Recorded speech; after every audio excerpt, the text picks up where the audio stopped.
డీమార్ట్ సరుకులు తెచ్చి రాగానే సర్దకపోతే అవి కవర్లో నుంచి అయిపోయేంత వరకు కూడా అలానే ఉంటాయి. అందుకనే టేబుల్ మీద పెట్టేసి ఒక్కొక్కటిగా సర్దేస్తున్నాను. వామ్మో, వీటి బిల్లు ఎంత అయిందంటే 3000 అయింది. ఎందుకంటే ఈసారి కిచెన్ ఐటమ్స్ కూడా తీసుకున్నాను ఎక్స్ట్రా.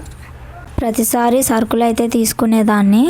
ఎంత తక్కువ చేద్దామన్నా కూడా బిల్లు ఇంకా డీమార్ట్కి వెళ్తే మన వల్ల కాదనమాట. అలా ఉంటుంది డీమార్ట్.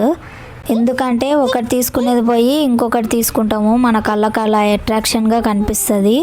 ఇంకా అన్ని సరుకులన్నీ సర్దేసిన తర్వాత ఇక్కడ పెడదామన్నా కూడా ఈ సరుకులతోటి ఒక్కోసారి ఎలుకల బాధ అనమాట. ఏ ఆయిల్ ప్యాకెట్ని కొరికేసినాయి అనుకో ఉన్నదంతా నాశనం అవుతుంది. అందుకనే ఈసారి ఫ్రిడ్జ్లో పెడదామని అయితే డిసైడ్ అయ్యాను. డబ్బాల్లో పోసిన తర్వాత మిగిలినవి ఇవి ఇంకా ఇవి ఎక్కడొక్కడ సర్దేసుకోవాలి. వీడియో ఇంతవరకే చూసినందుకు థ్యాంక్ యూ. సబ్స్క్రైబ్ చేసుకోండి. Bye bye.